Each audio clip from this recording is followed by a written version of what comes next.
Welcome to the RuPaul's Drag Race Recap Show for Season 9, Episode 1, titled, Oh My Gaga. My name is Joe Batance, and I am joined, as always, by two seasoned co-hosts. From the podcast Pod is my co-pilot, please welcome Taylor the Latte. I didn't know if that was a spell thing that was wrong. A spell thing. Master's degree, ladies and gentlemen. Did you leave out the boy on purpose? Well, on a previous episode of your show, you said one of your biggest regrets was calling yourself Taylor the Latte Boy because you're not a boy anymore. Yes, but I'm also not a cup of coffee either. Can I just be Taylor? You wake me up. Before you go. Before I go. So, yeah, you just want to be Taylor now? Do you want us to change? You on the show? Do you just want to be Taylor now? You're sure, Taylor? let's just make it. I'll just be Taylor. Oh, okay. Well, you heard it here first. He is now just Taylor. Are you deeming this as my drag mother, that is my new name, just Taylor? That's your new name, just Taylor, in fact. Not Taylor. Just Taylor? God damn just it. Taylor. Anyway, and from the once again, we said this last episode, people have been thirsty for this, just Taylor. They've been waiting for this. They've been waiting for this kind of hilarious content. And yes, quality content. What do you drink? What did you just? Did you drink from a superhero tumbler? I know. I drank from one of those. It's a fake Yeti. It's a Fetty. And it's got the Rebel Alliance logo on it from Star Wars. I'm gonna tell you something. I got one of those at Costco. The one that they say it keeps it cold for like 24 hours. Because I have nothing better going on in my life. I actually did an experiment. No, it doesn't. It does maybe 12. I've had it in my office at work where I have left my office at 5 at night and got back in the next morning at 8 a.m. and there is still ice in the Yeti or the Fetty. But has it watered it down at all? Well, it's water, so yes, it has watered down the water a little bit. Oh, by the way, I want to say something to the audience. And I'm aware we have another co-host. I want to say something to the audience right now. Between episode 0 and now, I've tried talking to Taylor on the phone, and he has been so mean to me. What?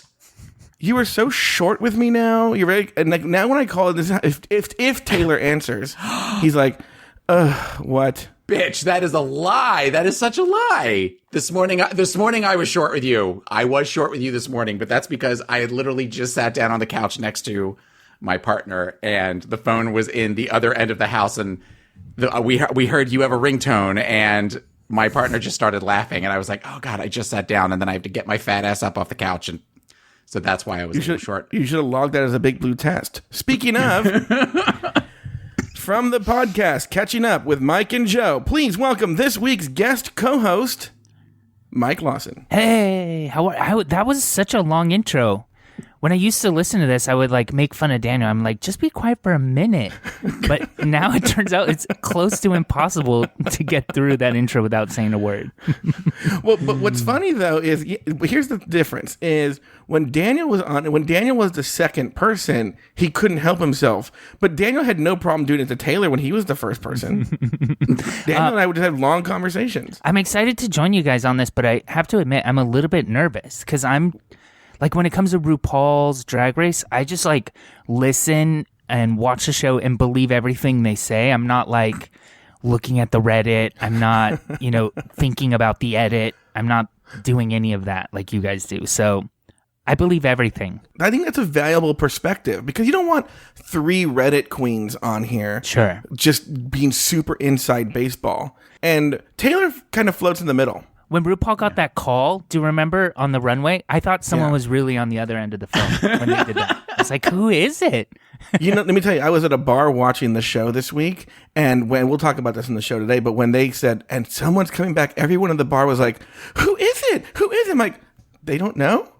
Like, everybody in the world knows. In my head, everybody knows exactly who it is. I think I know because you told me. And there's part of me that's a little sad. You told me who you thought it was, and I don't know if that's been confirmed or not, but there's a little part of me that's sad that I knew that going in. Sure.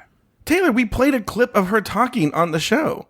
I know, but that wasn't proof positive. Yeah. I mean, there's Darian Lake tweeted, I don't know who it is, but I'll bet you she has charisma, uniqueness.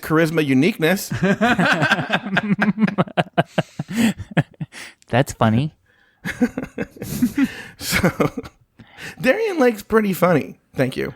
From Rochester, New York, right? Like up in that From area. Rochester. I remember too, we have this friend who does another RuPaul podcast, a fantastic one called The Library's Open. And it's so fantastic, I hadn't been on in 2 seasons. Well, she's been busy being Miss James Mansfield. Well, no, you know what's funny is I would say we're talking about, of course, about Medea. This Medea is really like if Eureka O'Hara and James Mansfield had a kid. Where I have notes that we'll get to later. By the way, if James Mansfield and Eureka O'Hara really had a kid, it really would just be a slab of bacon. Let's just be honest. So this is how we're starting the season. This is we're just sliding right into the mean jokes. Oh, I know. We're gonna start getting fucking emails. All right.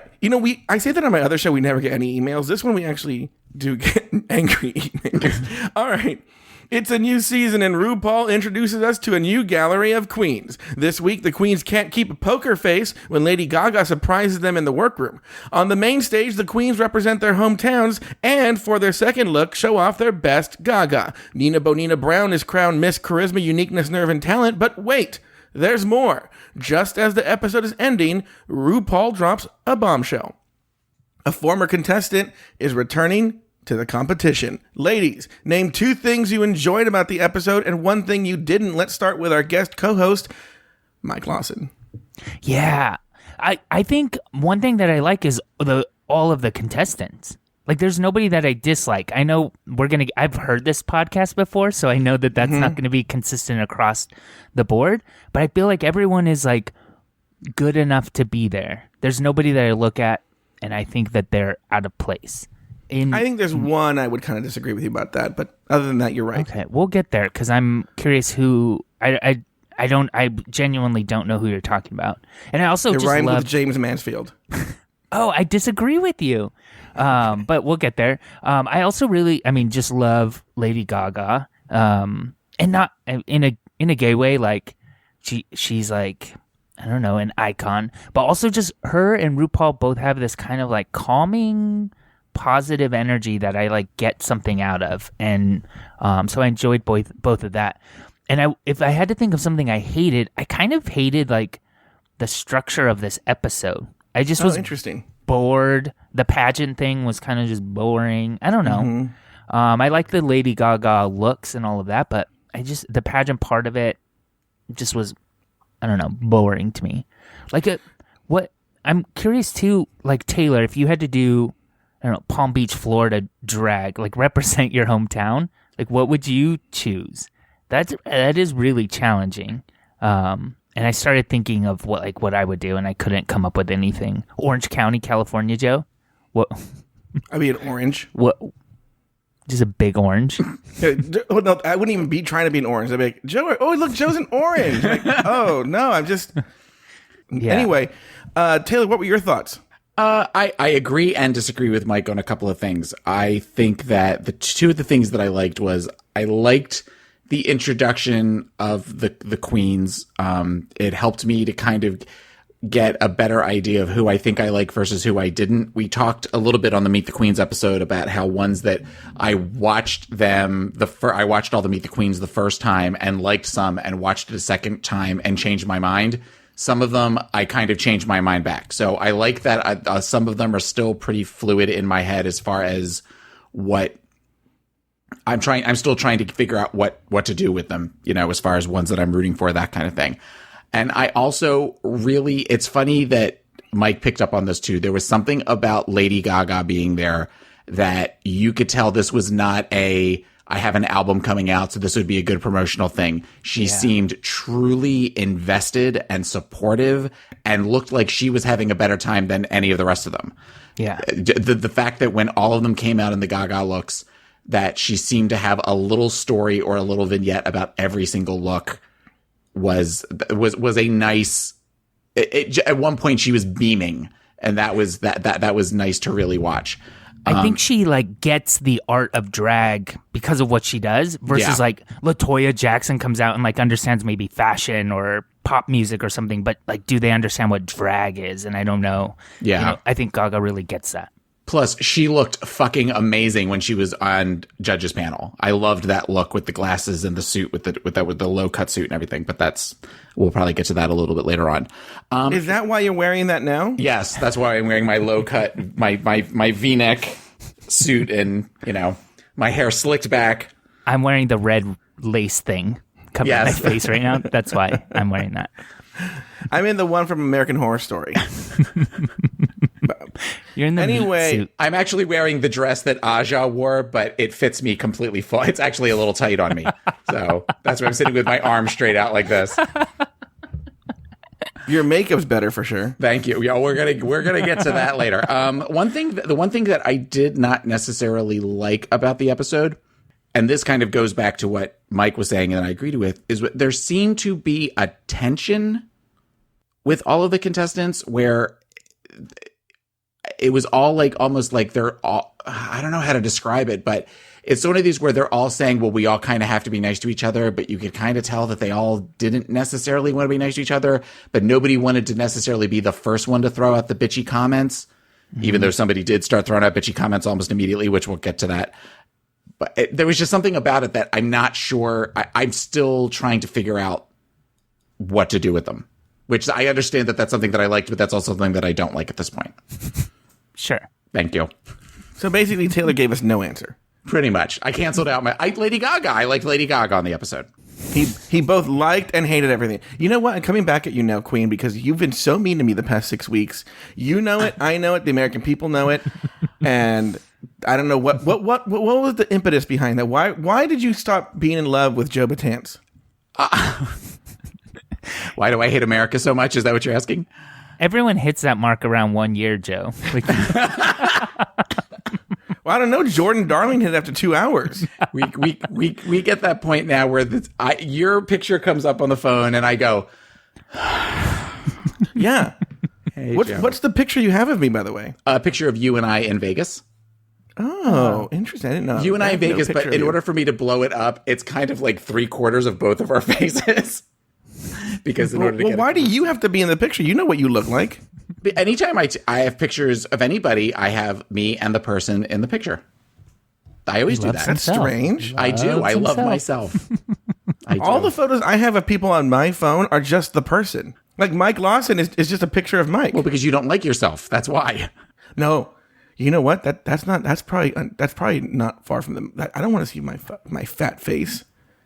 You don't have a fat face. Okay, I want everyone to know that the camera is facing up right now, so he's really double lined right now.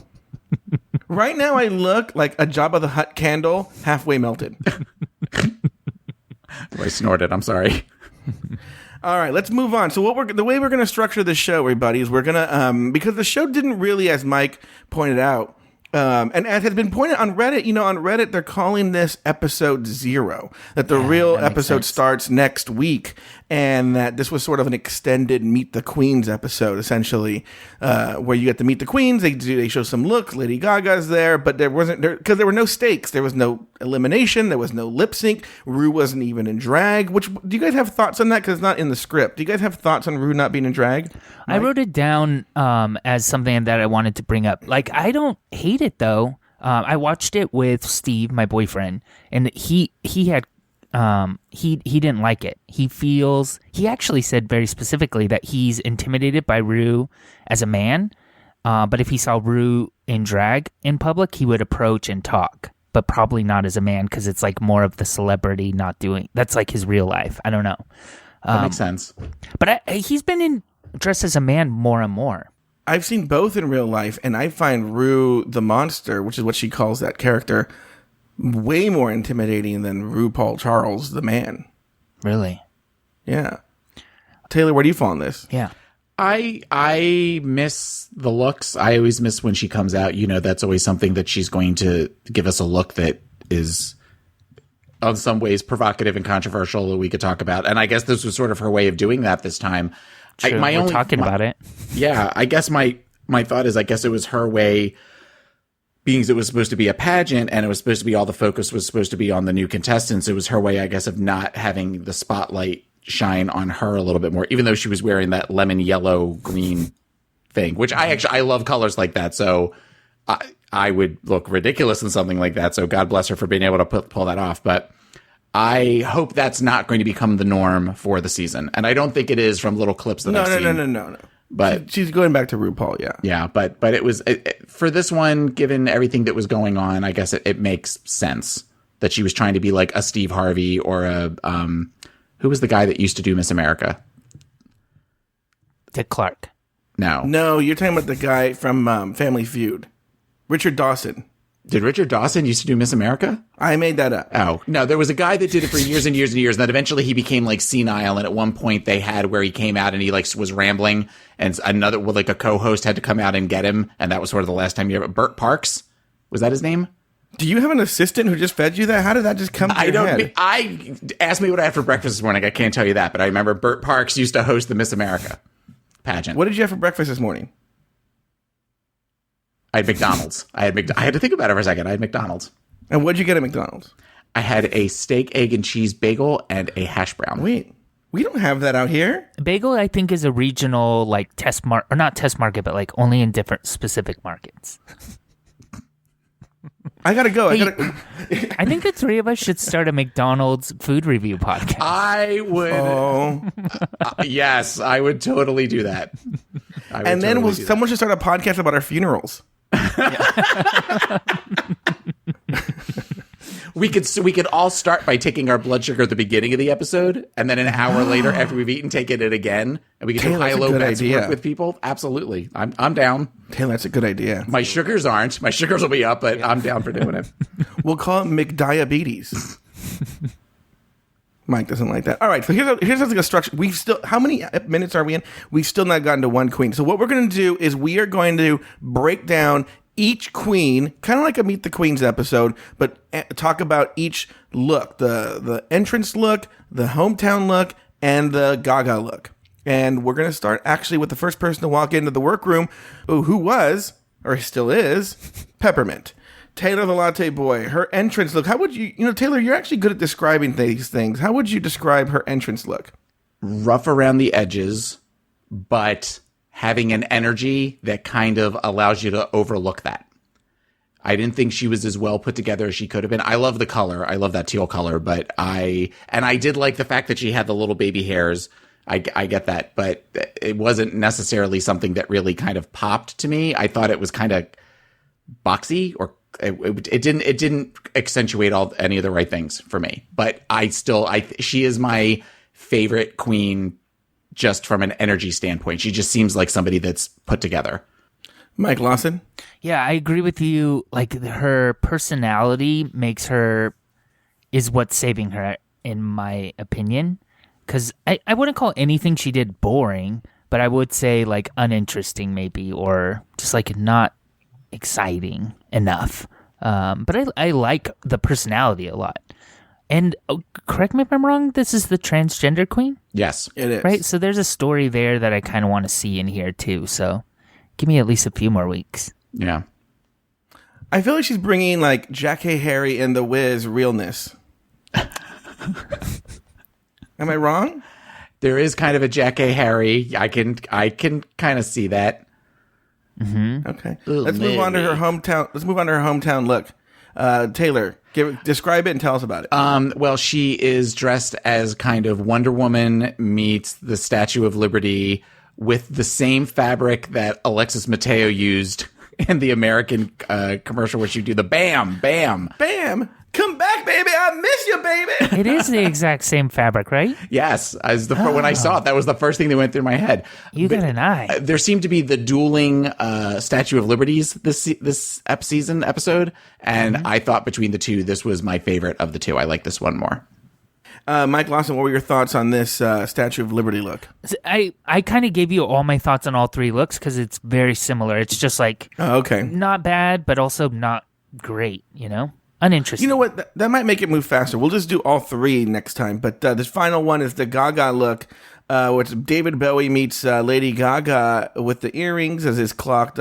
Taylor, your thoughts on this look? It was okay. It was this. I wouldn't have necessarily known immediately what look it was because I didn't see the Grammys. So when she did I saw her performance, but I didn't see the runway look. So luckily they had the pictures for all of them next to the queens, and the brocade in it and everything was just a little just rough. I mean, rough would be the way I would describe pretty much really all three of these looks. What is brocade? What the hell is brocade? Brocade isn't that's all the little like patchwork and everything. Like if you're looking at the picture right now, the gold on the jacket. On the jacket. Yeah, Lady Gaga's actual makeup was much brighter, and I feel like this is almost muted. And if you're gonna kind of mimic a look and like, you almost want to go a little bit more, not a little bit less, right? Yeah, and the one thing that I would say was when they were talking about it in panel was talking about the idea of putting the lightning bolt over one eye, and I would disagree when Michelle said that. I was like, okay, y'all just got done saying that you want to see it more like the original. That wasn't part of the original. Don't give her grief because she's got on the big hoop earrings, but then say you want a lightning bolt that wasn't there. I didn't think that was necessarily fair. And maybe the criticism was just that the earrings are not something that it didn't call Bowie, because Bowie would have had one, she said, remember that? Or it would have been smaller, or I don't know. What do you think, Joey? Are we allowed to throw it back to the host like that on this show? I think it's kind of strange, but if you want to do it, you're the guest. I'll take it back. It's okay. I'll let you be in charge of the pace. But also, here's the thing. On our podcast, Mike is kind of like the host. So this would be kind of weird for Mike. I don't think we have a host, but... It'll be kind of weird, I think, for Larry Flick when he guest co-hosts as well, because he's usually like telling me what to do in his show. I almost said dumb show, but then I'll get a which he's gone to the Taylor side now, too. What is that? The other day... Oh, he's mean to you on the phone, too? Yeah, I called him. He goes like... He was quiet. I was talking. He goes, "Are you on drugs? Because you're really wired, girl. Like, what's going on? Why are you talking so much?" And I was like, "Oh, he doesn't know this is just me." Yeah, but you on like caffeine, probably. Like, yeah, I was on, I go, "I'm on caffeine." Yeah. There's a difference when you're on caffeine and when you aren't. Mm-hmm. Yeah, I should have been on caffeine today. Anyway, so we're gonna move on to Valentina. Here's the thing for the rest of the queens, they actually said something when they walked in the room. Peppermint didn't, which, you know what, I actually kind of appreciate, because remember last year Naomi Smalls was the first one in the workroom, and she walked out and she said, "Check your lipstick before you come for me." I'm like, there's no one in the room. Yeah, who are you talking to, right? So at least Peppermint. Do you think that was more real. intentional? Like they were like, "You're first, you don't have to say anything." I just think she's smart, and she said like, "Oh, wow," or stuff like that. But I think she was like, "Why am I going to do my dumb?" I don't know. Maybe she was going to do that anyway, because Bob didn't say anything either. So, wait, but what I'm trying to say, it's a black thing, is what I'm trying to say. Black people don't say anything. All right. Next up, Valentina, who walked in and went, "Hello, it's me, Valentina," which I kind of love how simple it is. It's not a catchphrase. Just, "Hello, it's me, Valentina." She says her name. And I liked it. Here's what we're going to do. I like what Mike was onto here is, Taylor, why don't you describe all three looks, then we'll throw to Mike, and he'll give his opinion, and then you'll give your opinion. Does that sound good? Yes. Well, her looks are very Asian-inspired. She's wearing she comes in a red dress with big roses in her hair. And then for her runway look, her first one about her hometown is she's dressed as a mariachi who lost a shirt. And then her last look is from the New York Fashion Council.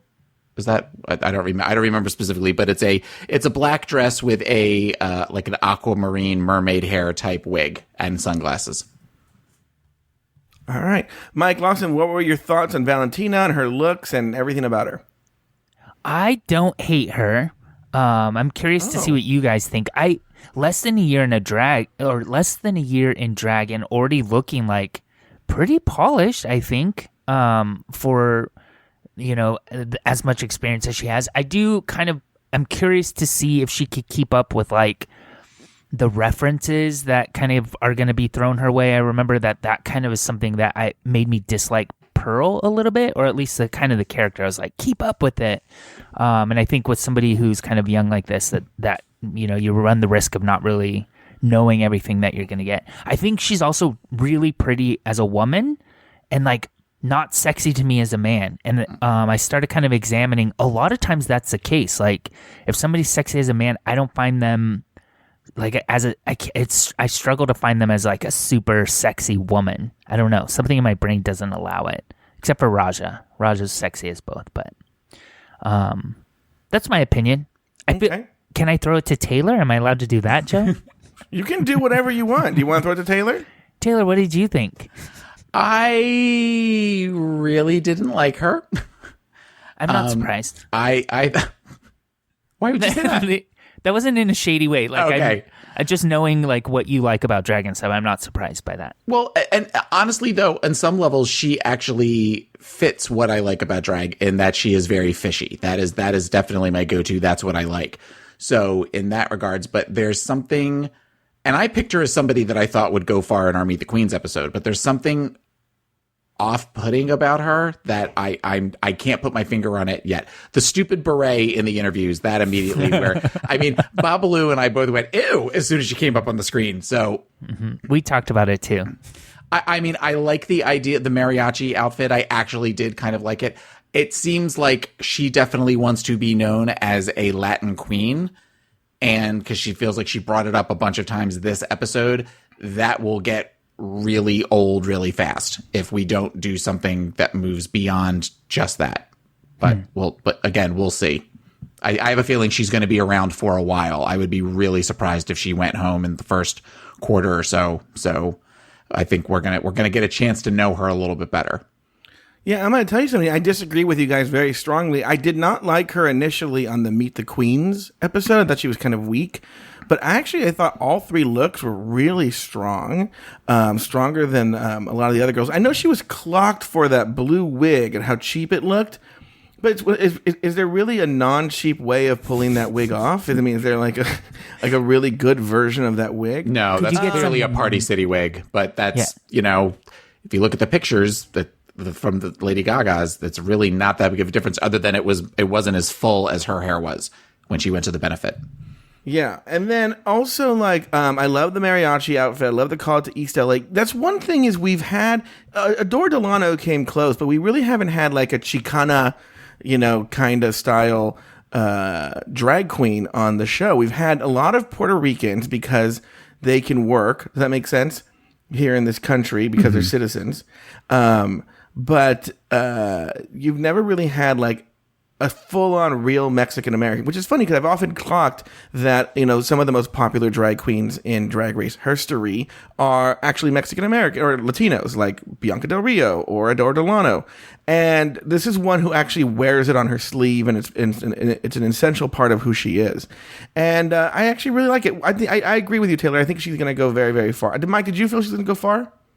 I'm not good at predicting that. I'm actually kind of anxious to say yes or no because I'm probably going to be right or wrong, and I have no way to kind of predict that. Well, if you're not right, you will be in fact wrong. I know. That's what I'm saying.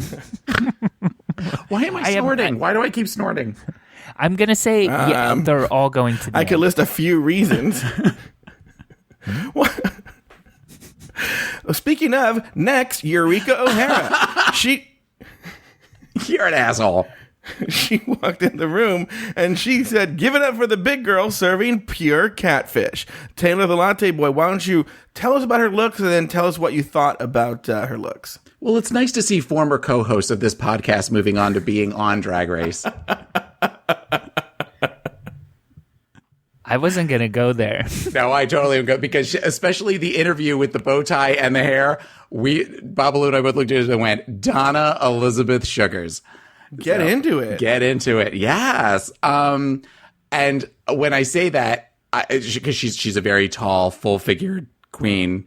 That being said, we were trying way too hard with a lot of the humor, but let me get to the looks. She came in first in I guess it would be like a latex sort of almost like 60s housewife dress with the pink pencil skirt and then a light blue top. Her personal look from Tennessee was like a white trash woman holding a baby.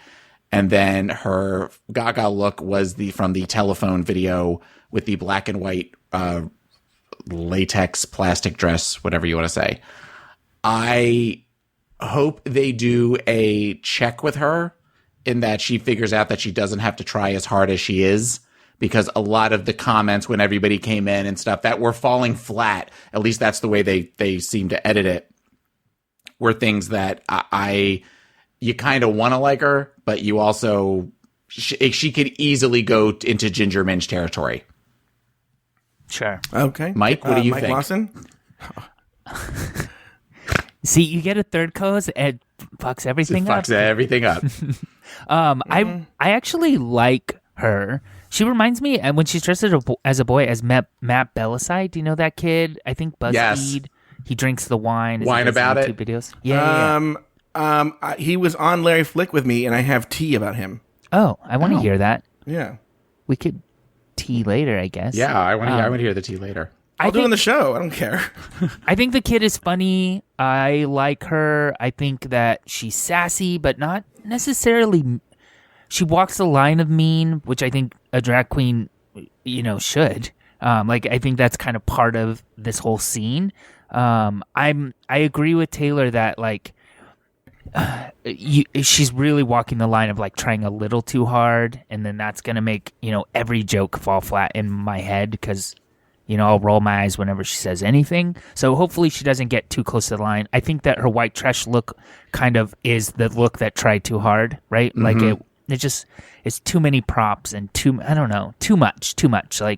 Do you need bloody elbows and a black eye? It just was it was a lot. But I think that the opening look when she walked in was good. I like her personality. And then the Lady Gaga look was, I think, also really good. And I appreciate it.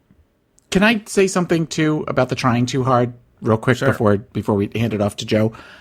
The moment when she was talking to Lady Gaga in the workroom, yeah, she did something that angers me, and that is that we were trying to have a moment. She called you? We were trying to have a moment. We were trying to have a Laganja moment where we were doing I don't want to say fake crying, but there was crying with no tears. Okay. And that's a classic manipulation thing. I see that in my practice all the time. I call people on it now, whereas before I was just like, okay, girl, you say what you got to say. But now I call people on it because it's not being genuine. And while I think that some of the things that she said were very nice, it felt too much like a, this is my moment kind of thing. And she jumped at the chance to be able to do it. So that kind of left a not great taste in my mouth for the rest of the episode with her. Okay, Joe, what do you think? I don't know. Maybe it's a self-hate thing. I don't like very strong personality fat people. I don't know why. I always feel that they're always a little, to use a term, extra. And I felt Eureka O'Hara was extra. Had she pulled back 15%, I think she would have been fantastic on everything, on her looks, on her personality. Did you, we haven't brought this up, but did you guys watch Untucked? Yes. No, I did not. Untucked was good, and she was very extra on this Untucked. She went after James Mansfield. She's gotten a bunch of flack for it, which to her credit, she has apologized for going after James on the show. And, I just sort of feel, even with the entrance look doesn't bother me, and even her Gaga look, but I felt sort of the hometown look was very reminiscent of Ginger Minge. I think it was very in Ginger Minge's wheelhouse. That's a look I could have seen Ginger Minge doing on the show. So she kind of did in the John Waters, the Egg song. I mean, she had the crazy hair and the makeup and all that. So yeah. So I think she's going to be around for a little bit. I don't know. Maybe she won't last long on the show. Who knows? I can't tell with her. She seemed a little extra. Okay, you know what? I'm sorry. Double extra. Yeah, let's be honest. Triple extra. All right. What's wrong with that? Next into the workroom. What's right about it? Next into the workroom, we have Charlie Hyde, who came in and said, hi, it's about to get shady in here. Taylor, why don't you tell us about her looks, and then we'll throw it to Mike. She had a stupid look walking into the runway, or walking into the workroom. It looked almost like a foam cutout, that had a set of sunglasses hanging around a chain. Like poster board almost. Yeah, she kind of looked like a sandwich board. And then she looked like Madonna on the Mayflower for her look for Boston, with a tragic attempt to cut away to a sexy pilgrim. And then her final look was the look from, I don't remember what it was from, but it's a completely floor-length white outfit with a huge lace mask that goes into a tall blonde wig. Okay, Mike, what were your thoughts on, all your thoughts, looks and everything on Charlie Hides? Everything Taylor said I agree with. I think that I do like Charlie Hides, though. I think that they're certainly going to try to make his age a thing, right? I feel like it's been brought up plenty, and it's going to kind of become a thing. The pilgrim look with the tearaway, I think could have been kind of interesting if she landed the tearaway right. And I think the shoes made it, because you kind of can't tell that the shoes were there, and then you tear away and you're like, oh, interesting, but the execution was bad. And then the Lady Gaga look, I think, was spot on. I think that the wig and the lace and all of that was really good, and I give her credit for that, and I think I like her, and I hope that she lasts a long time. She's one of my favorites. Oh, nice. Taylor Latte Boy. Oh, I'm sorry. Just Taylor. Just Taylor. I think that she weaves... I don't want to be reductive with her, but I feel like we've seen this storyline with Chad Michaels before, in that she is the older, more seasoned queen that's had a lot of plastic surgery. Same plastic surgeon. Yeah, that is we're putting our that is already known. I mean, a lot of them made reference to the fact that they've watched her YouTube videos before. Like, everybody kind of knew who Chad Michaels was. That being said, I do like her. I initially in the Meet the Queens, I didn't like her. I didn't like the weird accent, the Boston/London accent that she has going on. But I think that she will be a sensible person in a potentially nonsensible workroom. I don't know if nonsensible is a word or not, but just she could be a centering for some of the other people if they show her, if she plays her cards right. You know, I like her very much. I actually love the entrance look. I think it is fierce. I think it is so cool. I think it's one of the better entrance looks we've had in a while. I love the glasses thing. It actually reminds me, remember when Raja walked in with that like eye on her head? It had like a sort of uniqueness about it that I really liked. The pilgrim was an unfortunate sort of tearaway thing. I actually did not like the Gaga look at all. It seems like something like Phyllis Diller would, in fact, even with that background, like Phyllis Diller would have worn that on the Sonny and Cher variety show. I could see that. You know, in some sort of wacky, you know, like French Revolution sketch that they were doing on there. And so I wasn't, in fact, you know what's funny is I think she looks great for 52. I think she looks fantastic, even with the plastic surgery, which we'll get to this as well, is HD was not friends to any of these queens. Yes, that is on my list of notes, is that HD is terrifying with a couple of them. But yeah. So, but I think for some reason with this Gaga look, she looks super old with this look. I don't know if her age, maybe with that pose right there in the picture, she just looks really much older than the other queens, older than usual. Well, but think about it though. I mean, all it is the only part of her face that you're really seeing is the tip of her nose and down. Her jowls. So she doesn't really get a lot of anything with contouring or changing things with eye makeup, that sort of stuff. And it's all white, so it's going to wash her out. And it's lace, and we often associate lace with older people. Yeah. So it does you add all of that together, and it ages her immediately as soon as she comes down the runway. I would even say that there was like a bit of discomfort you could see in kind of like the way she was holding her neck and head, because she had this big headpiece, and that kind of made her posture weird, and maybe that aged her a little bit too. You're right. Yeah. All right, next up, Pheromone. She walks into the room and she says, so this is what it looks like. Taylor the Latte Boy, why don't you tell us about Pheromone and then give us your thoughts on her looks? Pheromone came in the room with a long platinum blonde wig and wearing a outfit that reminded me of something Rose McGowan wore to the MTV Music Awards years ago. It's like a chainmail see-through thing and Fruit of the Loom underpants. Then her look was her Vegas look was a red and gold outfit with a big headdress. And then finally her Gaga look was the robe from the Alejandro video, which apparently there was something underneath, but she chose not to cut away. But we'll talk about that later.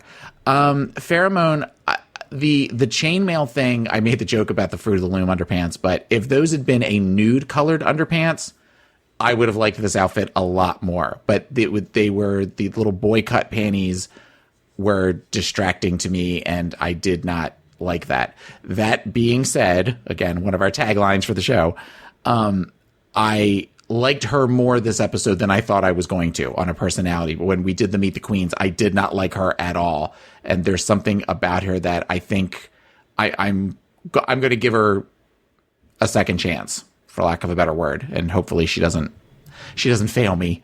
But I like the Alejandro. I liked the robe too, and I liked the fact that she mentioned that it was her natural hair, and I liked the way it looked, kind of slicked back. I thought it was a good look. So, and she's very pretty as a boy. She's not my type, but she's, I can see where certain people may be all gaga about her, so to speak. Mike, what do you think? That was a pun. I think this Pheromone is the perfect example of why I'm glad this was kind of an episode 0 and nobody's going home, because I wouldn't be shocked if these 3 looks sent her home. But at the same time, like you just said, I feel like maybe something's going to come together and it's going to be good. I think that the Lady Gaga look was boring. You saw a face and that was it. And I don't know, the Vegas look was like so costumey, but like, wasn't it like almost like Wild West Vegas or something? Yeah. Like, it was bizarre. I actually really liked the look that she wore when she came into the runway. But I'm curious to see kind of what else she can give us, because I'm not convinced that I'm gonna love her, but I think that I might. She could easily be a Miss Fame without the bitchiness. Okay, yeah, totally. The bitchiness was the only thing that made Fame interesting to me. So okay. that could be that could be problematic. Sure. Joe? Yeah, Joe, what do you think? When did I stop being the host of this show? I'm not a big fan of this. Wait, does Pheromone do Christina Aguilera? Somebody mentioned it when she walked in the... Charlie mentioned when it's Christina She may. Aguilera. I think she may do it. I'm not sure. I'll look into that. In the Gaga look, she looked a lot like Aguilera. So Pheromone is one of these people that I have changed my opinion of since the Meet the Queens episode for the negative, actually. I thought she would be stronger. I don't like this initial look. It was a little too boy for me in a wig. Also, the Vegas look I thought looked really kind of cheap. You could, again, HD is not the friend of these drag queens, and you could sort of see the cheapness of the fabric in HD. However, I actually did like the Gaga look a lot. I'm kind of glad she didn't do the tearaway, to be honest with you. I know that was a criticism, but I don't know. Do you guys know what was underneath? Because Yeah. Yeah, it's an untucked. It's like a black latex outfit, right? It's like a cat suit, like a rubber cat suit that has these enormous boobs on it that have the nipples come out to like arrowheads, kind of, where they're these pointy. Oh. Yeah, it was really where she showed it to Gaga in the Untucked and said I was going to do it, and then I stopped myself, and she said you should have listened to your intuition, because that would have changed the entire look. And it was, I mean, they only really showed it from the stomach up, but it was like, oh yeah, that would have been very cool to see that. What a bummer. All right, next into the workroom was Sasha Velour, who just came in and screamed and then did like one of those like, oh, now I'm coughing because I screamed. Taylor, why don't you tell us about her looks, and then we'll throw it to Mike. Sasha came in wearing a black ensemble with a black Burger King crown on, and then changed her Burger King gown to yellow and came in a Keith Haring, New York queer artist inspired ensemble, holding a heart and a look like an Andy Warhol type print of her. And then her Gaga inspired was from the Applause video with a flowy sheer, what I don't know what you'd call it, scarf, and her face all done up in the Applause video with the smeared makeup against white face. All right, Mike, what were your thoughts on Sasha Velour? So Sasha Velour, well, first of all, the Scream I was like embarrassed for her because it was like didn't land. It was awkward and weird. Yeah. But that being said, I feel like she's one of my favorites. I think I probably have said that 5 or 6 times already about different queens while we're recording this, but I like her a lot. The Jughead crown kind of thing is interesting and maybe will continue, and I kind of hope it doesn't because you've done it twice already and I'm done with it. But this New York look, I think, was spot on. They gave her criticism that holding the painting maybe was too much, and I wouldn't immediately disagree with that. I think that it could have been edited down a little bit. And then the Gaga look, I liked a lot, but it feel, just because there was no hair, there was no eyelashes, there was no really even, I don't know, it just felt very manly. So it was kind of hard to kind of not see him as a man during that look. And I'm curious, because since you guys are like RuPaul experts, like, are there queens who have gotten criticized for being bald all the time? Isn't that something I've heard of before on here? And do you think that she's eventually going to throw a wig on? I was curious about that at some point. There are certain queens on here that I can already almost hear Michelle saying, we've seen you 3 weeks doing this, do something different. And I could see it because she kind of classifies herself as a bald queen, that eventually Michelle's going to say, we need to see you in a wig. We need to see something different from you. I think the princess was bald, but I think she wore a wig a couple of times. And Angina was bald. Yeah, but Angina always had a little hat or a little like spit curl or something. She always had something on there. So I don't know. I mean, I don't know that they've necessarily gone full tilt, get out, you're bald. But at some point, I can almost guarantee Michelle will comment on the fact that she's bald. I was going to say my thoughts on Sasha Velour are, if you just see her in pictures, it's stunning. You're like, give her the crown now. But there's something about her voice that drives me up the fucking wall. I cannot stand her voice. It's like a snotty Alaska. Well, it's vocal fry. She's got the vocal fry thing going on. But it's really annoying. Yeah, but it's also deep. You know, that's one of those that I've seen with, and I understand that they're, you know, messing with gender ideals and that kind of stuff, but that is something that frustrates me when queens, when they're in their persona, talk, you know, with their their normal voice. I want to kind of hear a more feminine, a lighter inflection that I hear, and that is something that is frustrating to me. And I could see as being annoying. That the Gaga look was probably, as far as the makeup, that is one of my favorite Gaga looks from the applause video. I love that whole with the bright colors all smeared and everything. So, and I thought she nailed that. Mike, you talked about it being masculine. I think that if she had just come out without the white, without the sheer white stuff, it would have come out. She would have been much more masculine, but that whipping that thing around her like it did really genuinely helped her to kind of sell the more feminine ideal. Yeah. And it's hard too because she did the look, it was identical. It was like true to the actual look. So like, would adding eyelashes be something that they would criticize since the original didn't have it? So I don't know. I'm just kind of talking in circles. I'm all about her looks. I don't know if I like her it's like the opposite of Alyssa Edwards. Like Alyssa Edwards, I don't really like her as a drag queen, but I love her television personality. This is the opposite. I love Sasha Velour's looks. I do not like her television personality. Moving on, Alexis Michelle. How do you like them egg rolls, Mr. Charles? Is what she said. What a stupid phrase. Taylor, why don't you tell us about her looks and then just tell us about what you thought about her? She came in kind of in a dusty purple ensemble, a spangled ensemble that was not flattering at all, and a purple wig. And then she had a large fan thing, I don't know what you would call that she kind of brought up over her for the New York look, and had some inspirational things written on the front, like Black Lives Matter, equal wage for pay.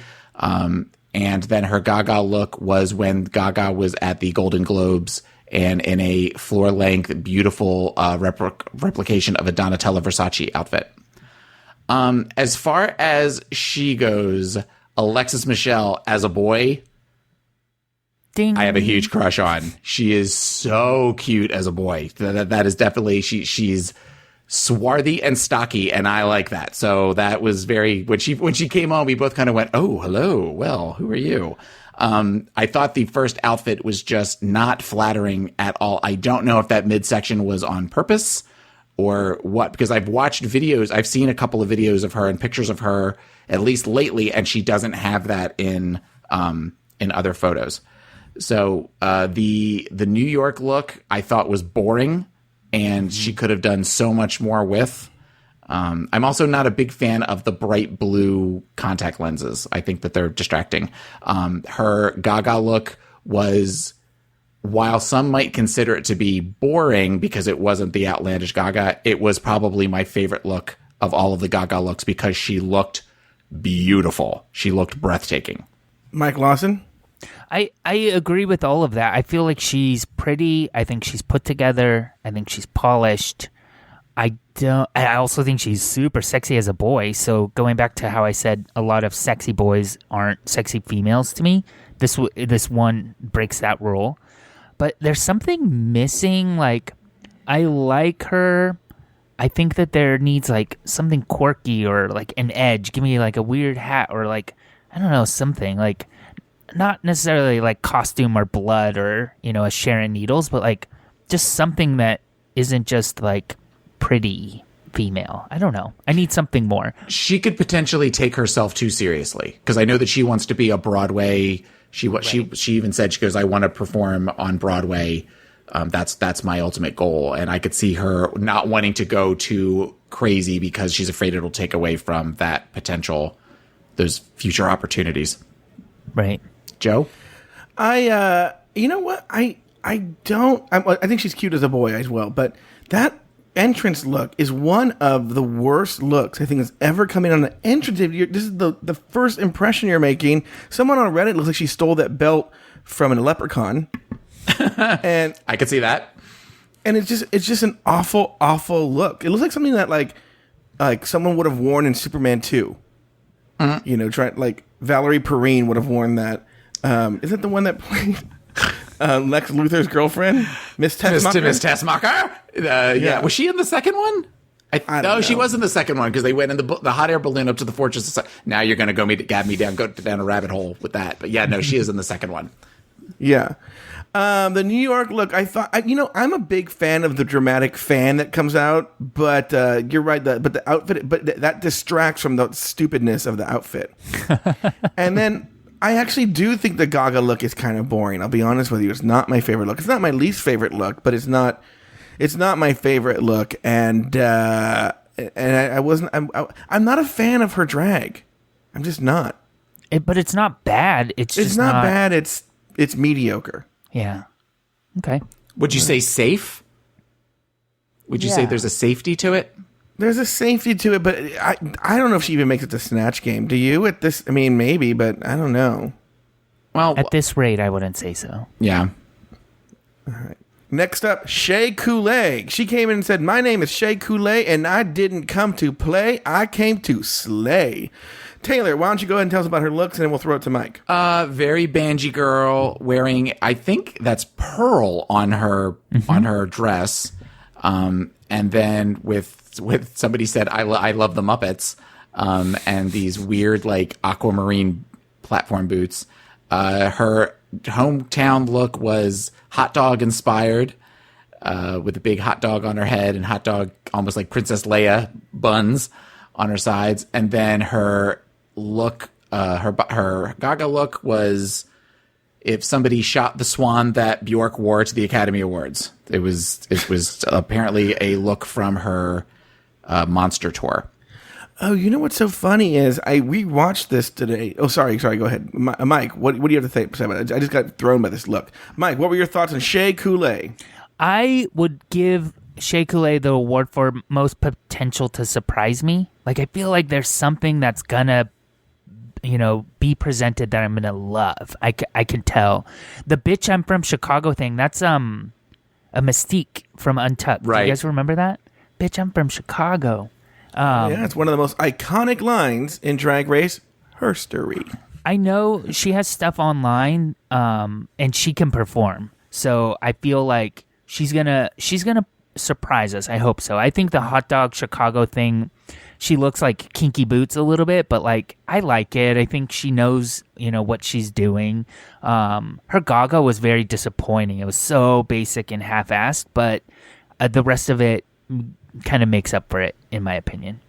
Taylor the Latte Boy. I gotta teach myself. No, it's okay. Taylor. It's okay, Taylor. She surprised me. She surprised me in that when we did the Meet the Queens, I kind of remember not liking her and thinking, oh, she's setting herself to be a villain this season. And I didn't get that, at least initially. And the bitch I'm from Chicago made me laugh. She seems to, whereas Alexis Michelle didn't seem to have any sense of humor, she seems to have a sense of humor with her drag aesthetic. And I'm hoping that I think she's going to go pretty far.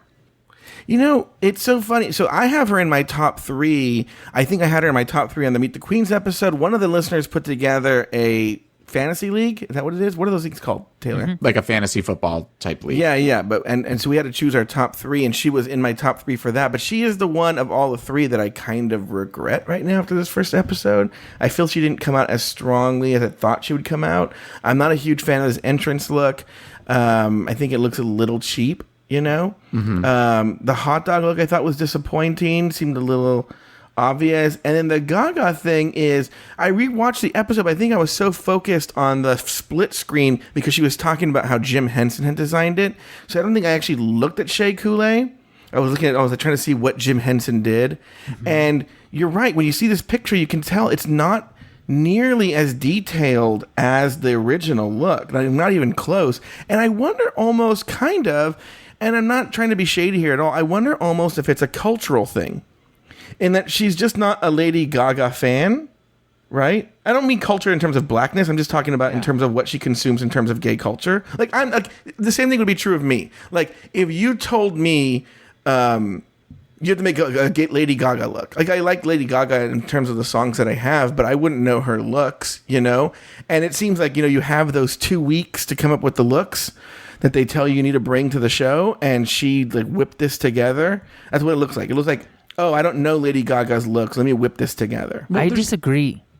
I disagree, though. Like, you look at a picture, and the picture of the dress that she picked has, very clear, spike angular things that are just missing. Like, if I were to draw the silhouette of this actual dress, I would have those spikes, and you need the same kind of silhouette. In the dark, it should look the same. Isn't that what I'm saying? You're saying culturally she just doesn't get Lady Gaga. I'm saying you don't even have to know who Lady Gaga is. You look at the picture. Oh, I see what you're saying. It should just look like the picture. It doesn't. Yeah. Okay, Taylor. It's a mess. There's no form to it. You can't tell where it starts and where it ends. It's awful. When she was walking the length of it, I kept thinking she's going to trip on it because it was not flattering in any way, shape, or form. So she kind of reminds me of, who is the one that was Manila Luzon's boyfriend that passed away? Sahara Davenport, sorry. I kind of get a Sahara Davenport feel from her. But I know Sahara Davenport was an amazing dancer too, but I just, there's something, I don't know. And I like Sahara, but I didn't necessarily like these looks, but I'm hoping that Shea Coulee surprises me. I'm looking at the picture here, but is that wig bordering on what Donna Sugars would call thirsty?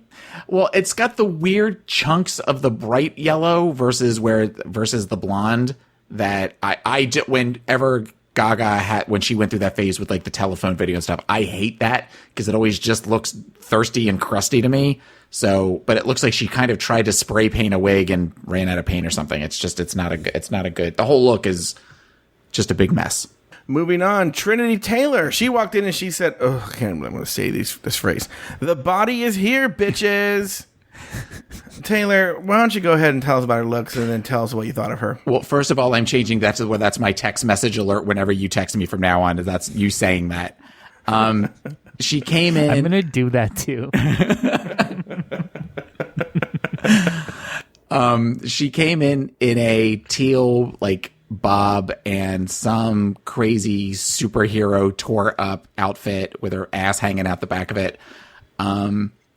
Then she had a outfit that was clearly inspired by theme parks, but could not use any sort of Disney logos on it. So it's just a generic roller coaster spray paint, something you would get at the boardwalk in 1987, some airbrush type outfit with an enormous flaming asshole on the back of it.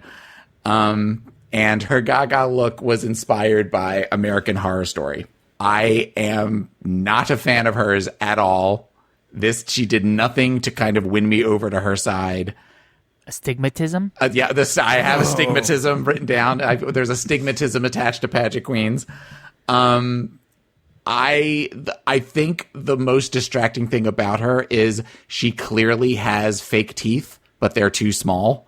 So she has weird little baby, like, perfect white, like, Tic Tac corn kernel.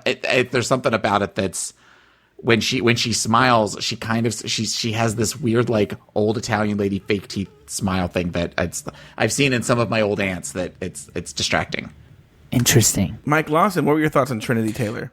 I love, as I told you, I like all of them. So there are good things I could talk about. I would say she was my least favorite, though. The look she came in to the workroom with, it's fascinating me. Like, I don't understand where her shoes begin and where her, like, clothes end.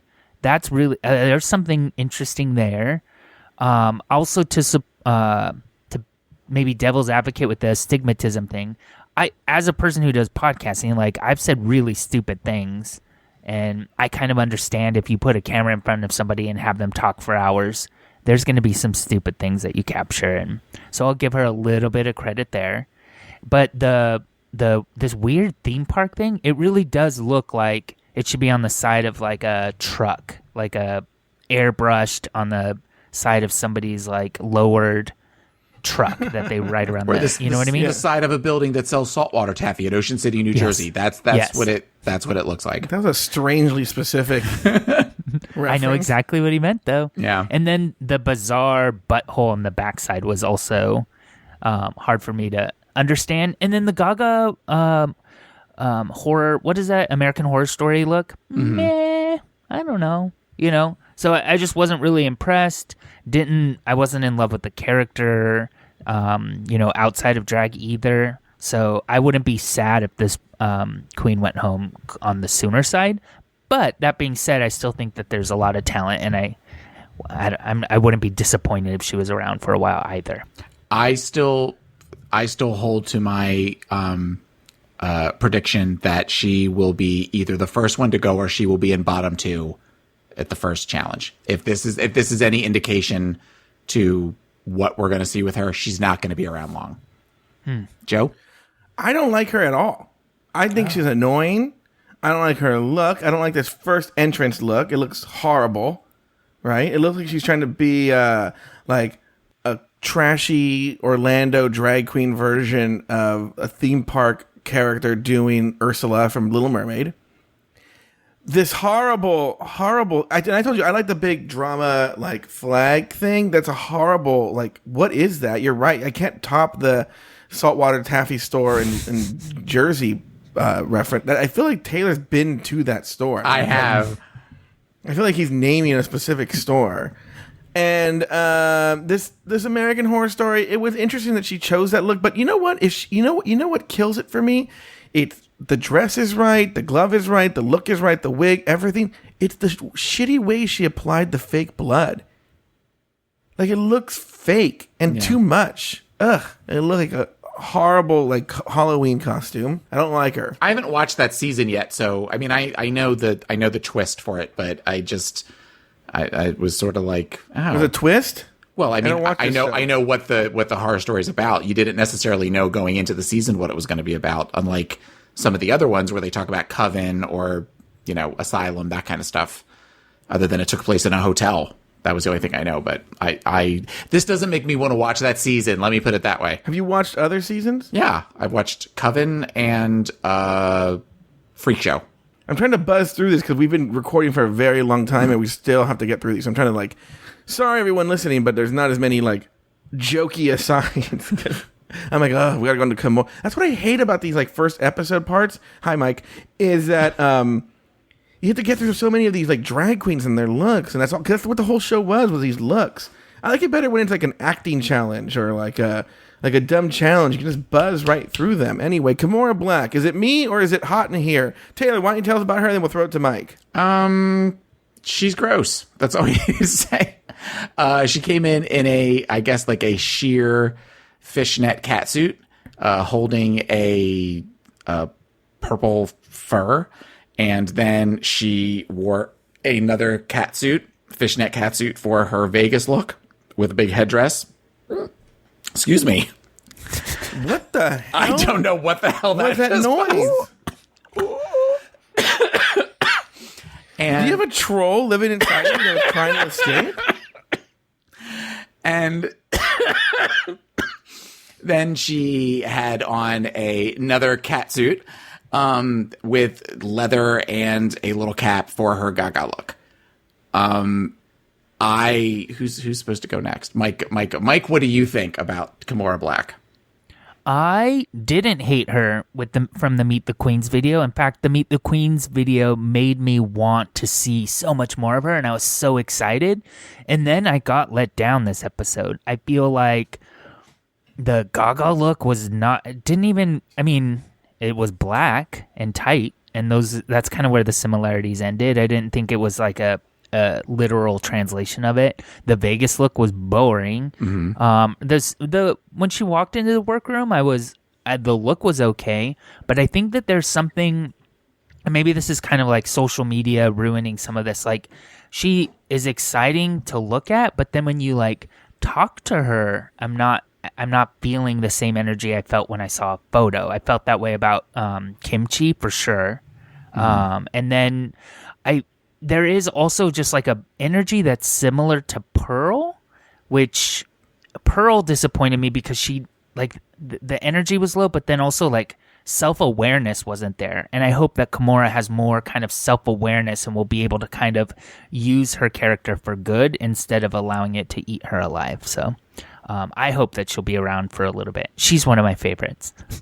Is she really one of your favorites? No, I've said that for I think every queen so far, so I'm just keeping it up. Yeah, I found her kind of hateable. I never noticed that everything she wore was a catsuit, but I think you're right. I know you're right watching these three looks, but Naomi Smalls did the same thing last year where everything was a goddamn like bikini. What did she wear?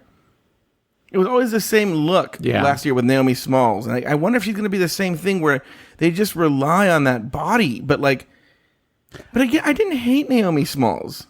No, I liked Naomi Smalls at the end. I didn't in the beginning, but I fell in love with the character, and the same thing could happen here.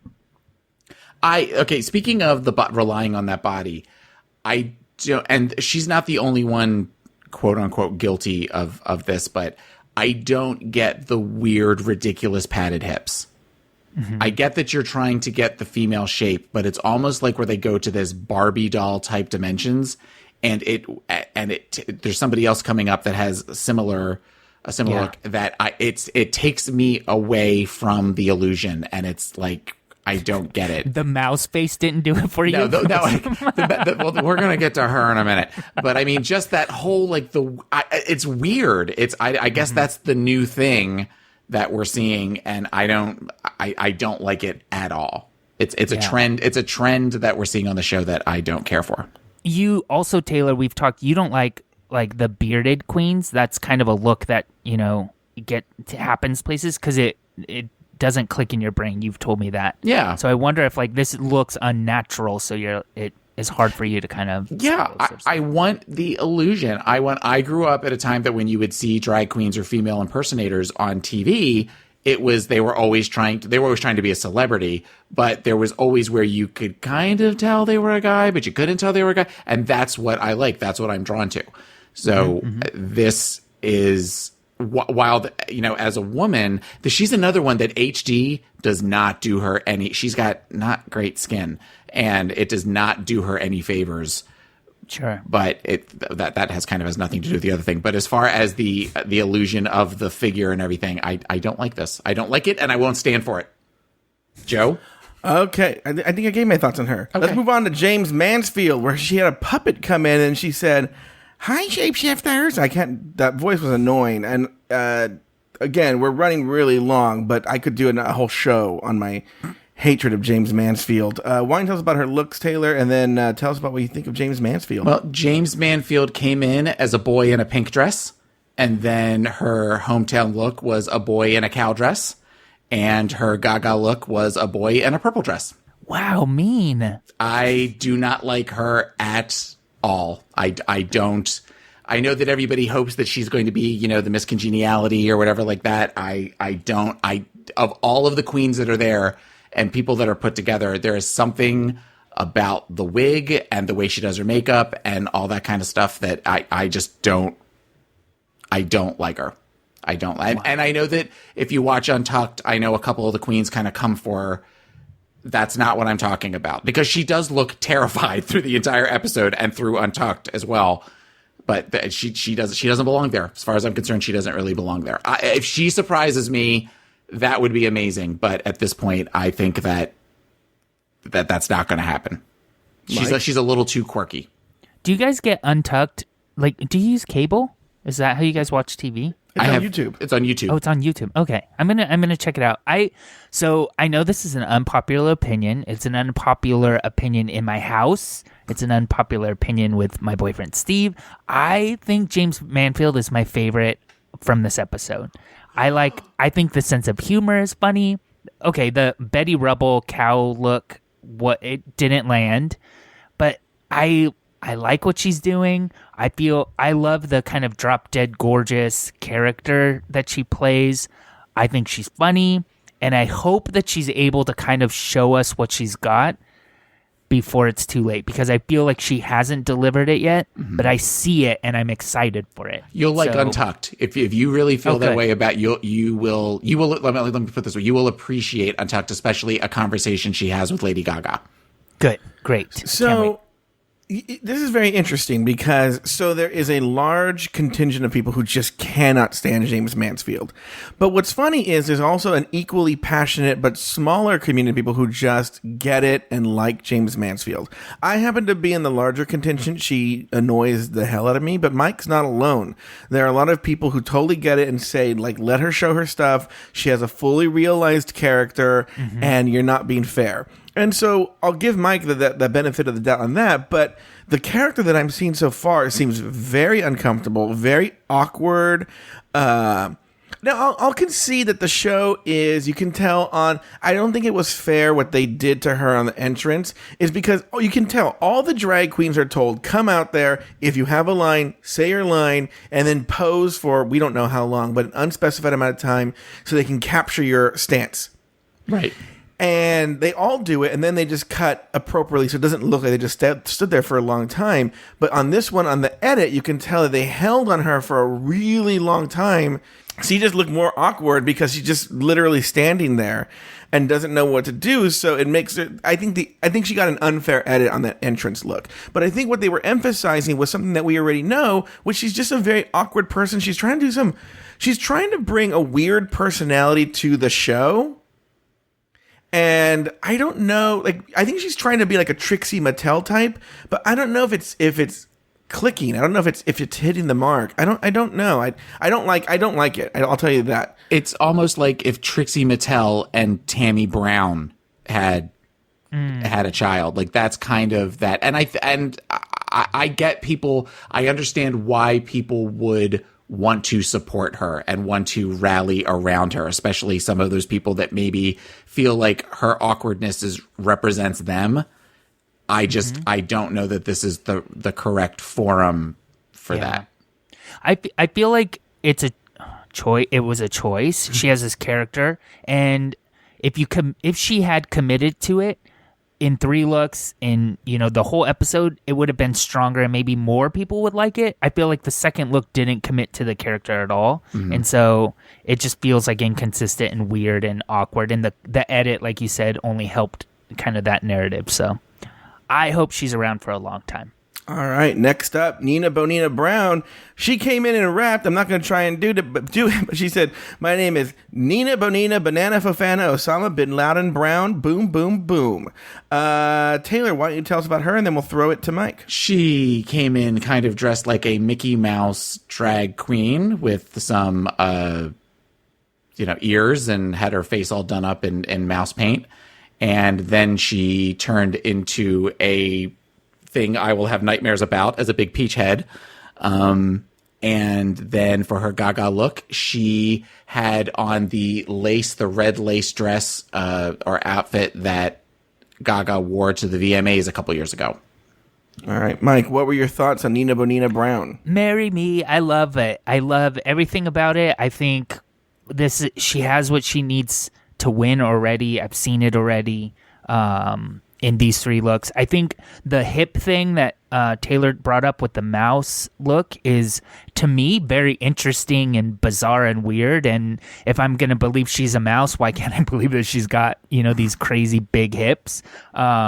I like it. I think that the peach look was kind of weird and the makeup was cakey and bizarre, but the Lady Gaga look was phenomenal. And I think that she even with her hips and with the large tits, and even when she walked the runway, she was hitting the tits. I loved it, and I think that it was enough of her while also looking exactly like Lady Gaga, and I knew exactly what she was going for. She reminds me a lot of, I've already said it, my favorite drag queen, which is Raja. I'm excited to see what happens next. I hope I get more face. We haven't actually seen her full face on the runway, which I'm curious to see what it'll look like if she can, just tone it down and be a regular beaten face. But that's kind of my perspective. All right, Taylor? What we talked about before with the bald, I think we're going to get that as far as if she continues with the face painting, that eventually they're going to say, we need to see you in a pretty look instead of these looks that hide your face. We want to see your face. We want to see more about you. As much of as a Disney fan as I am, I did not like the mouse look. The mouse look was a little bizarre to me. The peach look, I made the joke about the nightmares. It's too cakey, but it's original and it definitely gets your attention. I do want to see. There's obviously an immense amount of creativity with her, and I'm really curious as to what else she will bring in future episodes. One interesting fact that I had mentioned to. Did you read that article that I sent you, Joe, about the ranking 100? All 100 No, I didn't queens? get a chance. I didn't know that it was pressing for the show. It's not, but every queen except for one that has won the first challenge has ended up in the top 3. Oh. So the only one who won the first challenge on their season and didn't go through it was Morgan McMichaels on season 2. But all the other ones, so to me, that kind of tells me that they've got an eye on her and that she will, I think we're going to see her throughout the whole season.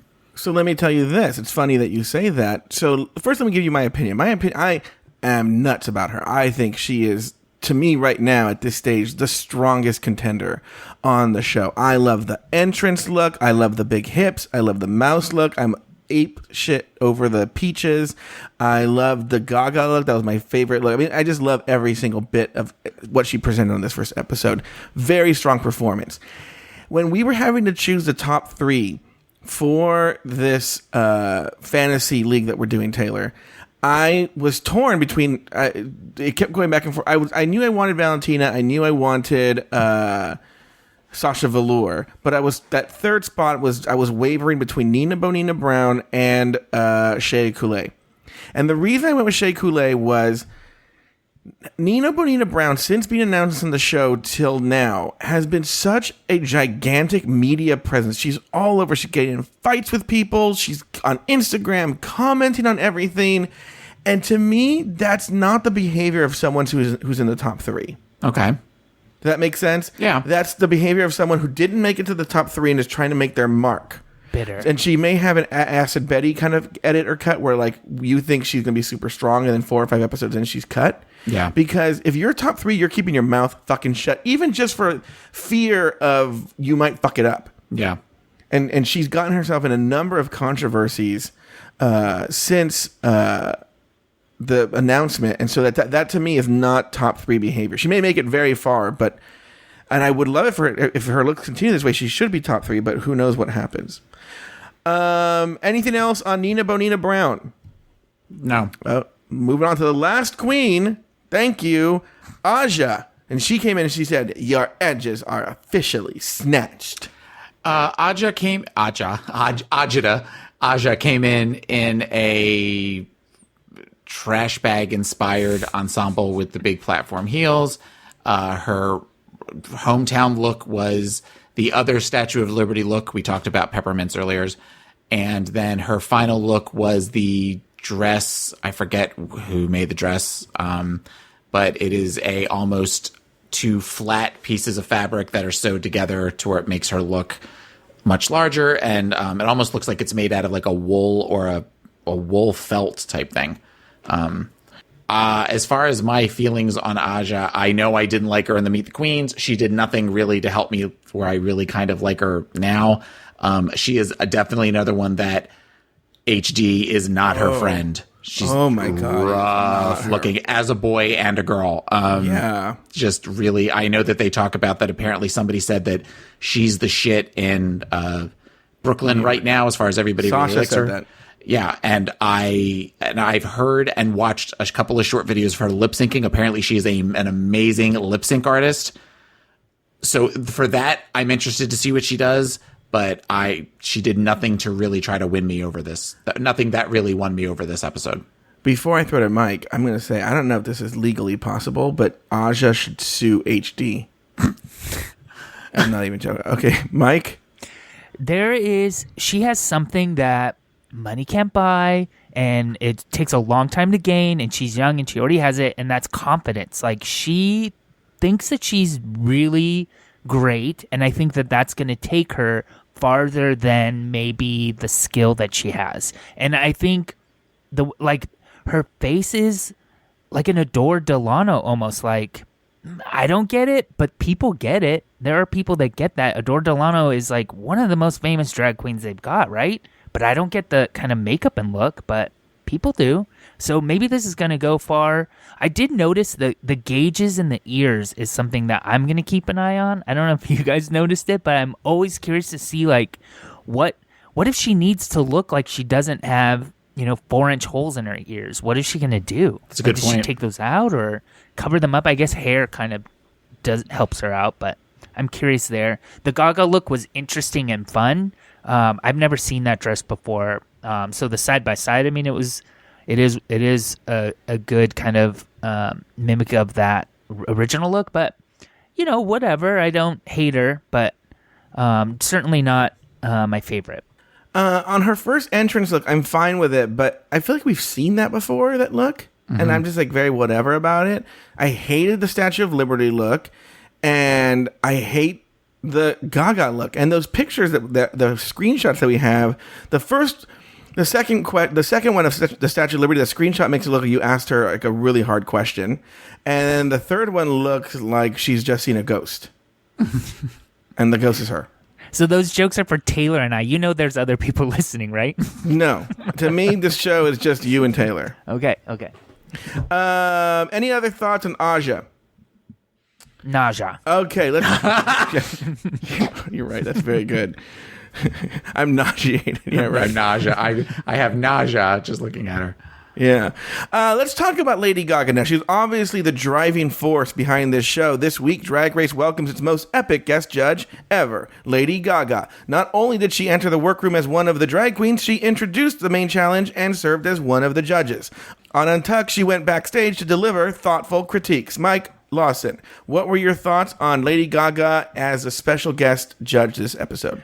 I think we touched on it already. I love her. Fan of her. I think she did an awesome job on this episode, and I'm not the first to say I wish she was there every week. I think that she truly understands kind of like what she was getting into. It wasn't, like Taylor said, to promote something else, or like her agenda was to be there and to actually like appreciate what these talented performers were doing and to kind of give them her advice and wisdom, and it was great. I also loved the kind of, it felt impromptu. You guys can tell me if you thought so or not too. When they started singing the RuPaul song in the workroom all together, I thought it felt kind of like just natural and organic, and I just loved it all. Very positive and uplifting, and something that you don't get out of reality TV competition shows all the time. So very good. Taylor Latte Boy, your thoughts on Lady Gaga? It's funny you brought up when they were all singing Supermodel, because the background song wasn't Supermodel.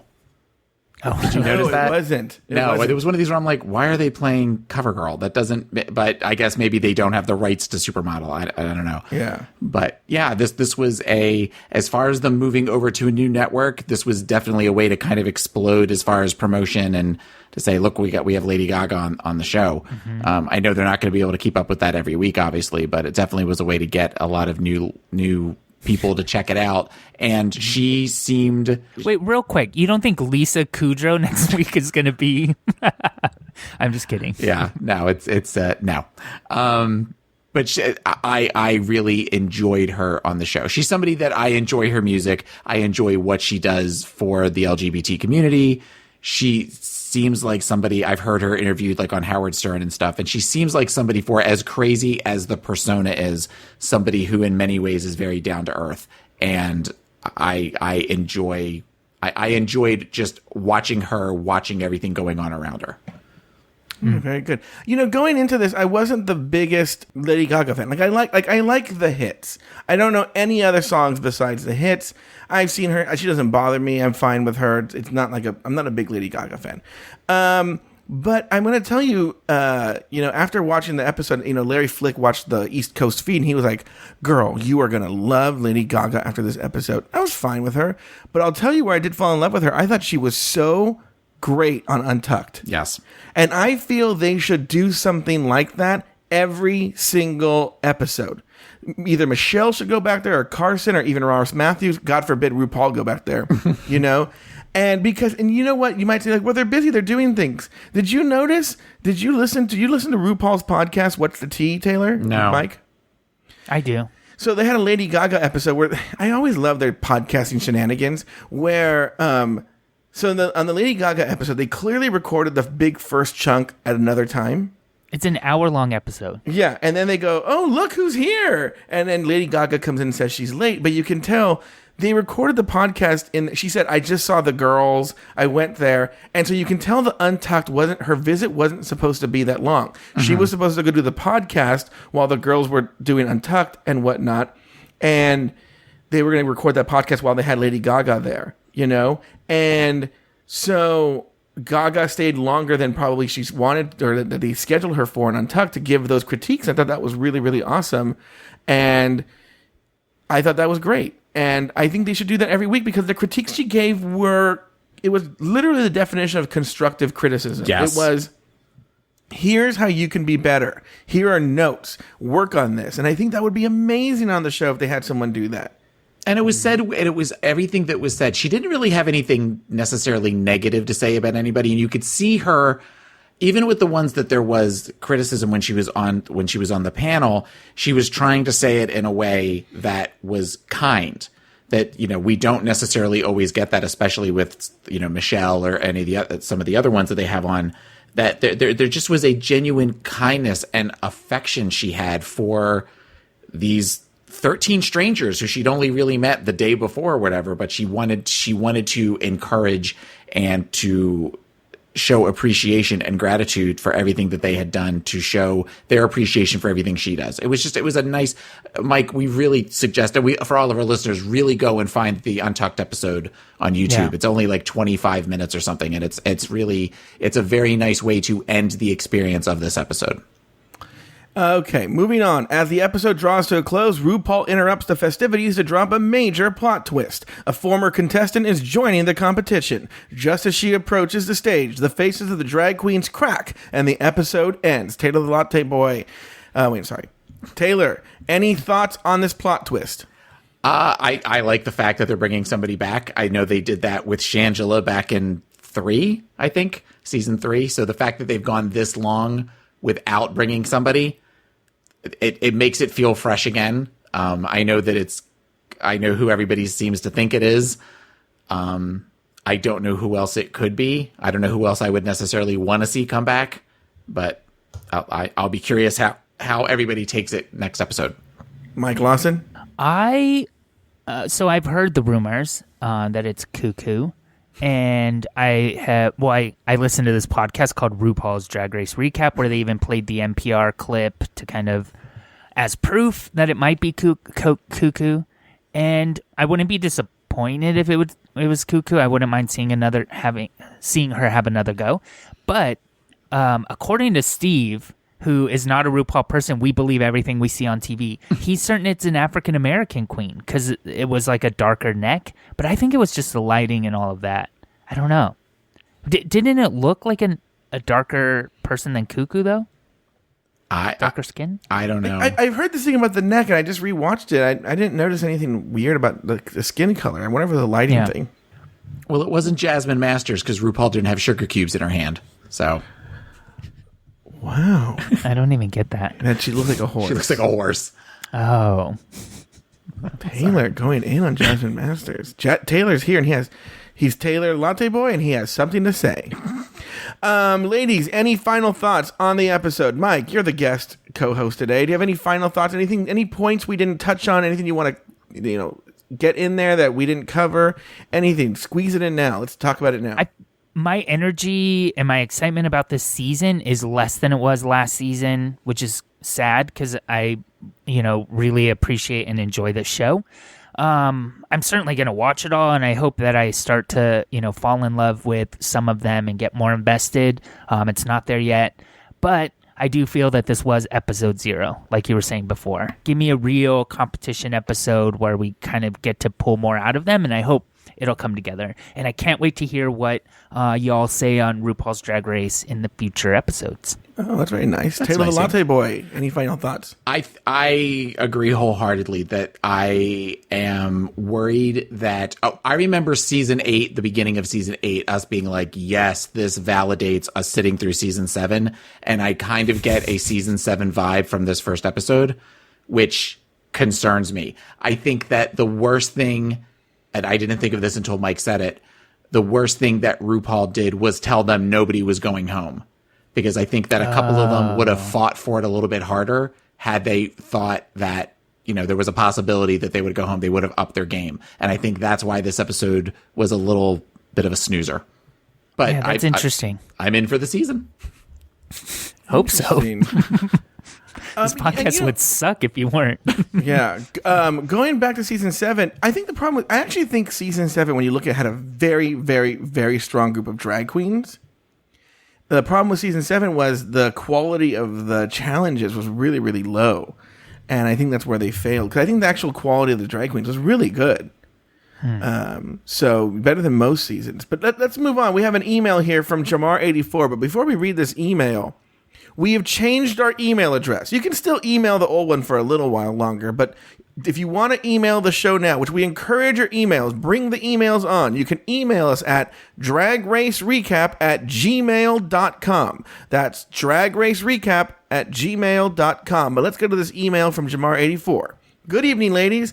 I know you are just as excited as I am for this new season. This first episode left a lot to the imagination, and I'm wondering, if there was a bottom 2 this week, who do you think it would have been and why? Also, who do you think is the 14th queen? We've covered that last second question. Why don't we throw it to Mike Lawson here? If there was a bottom 2 this week, who do you think would be in the bottom 2? I would say for sure the bottom 2 would include Trinity Taylor. The second one I think is more of a question. Maybe Alexis Michelle? The second one I'm not so sure. Trinity though, pretty sure bottom 2. All right, Taylor the Latte Boy. I think Taylor. I think just Taylor. I think it would have been. I think Trinity would have been at the bottom 2, and I think either James Mansfield. I'm trying to thumb through them real fast, or Kimora Black. I think one of the two of them would have been the other one lip syncing for their life. 2 bodies. Well, Jamar84 agrees with you, Taylor. He says, with regard to the first question, I think the bottom 2 this week would have been Kimora Black and maybe James Mansfield, as I think they got the lowest critique. I agree, actually. In my head, before I read the rest of that email, I was thinking Kimora Black and James Mansfield. So I think we're, except for Mike, all in agreement. Yeah. All right. Is there anything else? Taylor the Latte Boy, we're closing up the episode. Anything you want to add? No, just I'm glad to be back doing this with you. Even though apparently I answered the phone with anger and piss and vinegar Guys, whenever I am you call. telling you, now that we're wrapping up this show, this Taylor the Latte Boy was so mean. We'll do, throughout the season, we'll get in deeper into this. Maybe he was mad that he sent you an article that you never read. Yeah. This is before this is before the past few weeks, Mike, where it's just like, what? Okay, to be fair, I was very sick. And the one night that I was really sick and you of called, Joe. I apologized immediately after I hung up the phone with you. I sent you a text message apologizing. What's funny is that time I didn't even notice. Right, and that was the one time you were like, girl, what are you talking about? I'm like, Yeah. I just yelled at you on the phone. Yeah. Mike? What? Well, that concludes this episode of RuPaul's Drag Race Recap. Taylor and I would like to thank Mike Lawson for joining us today, and you can find Mike on the Catching Up podcast, which you can find at cupodcast.com. Email us at our new email address, dragracerecap@gmail.com, and find all of our old episodes at dragracerecap.com. So, for Taylor the Latte Boy, So, for Taylor, Mike Lawson, and myself, Mike, do you want to do it? Sashay away until next week. he's not going to put any fun into it. Just do it, Joe. No, Taylor does it. Oh, you want me to do it? Yeah. Sashay away until next week.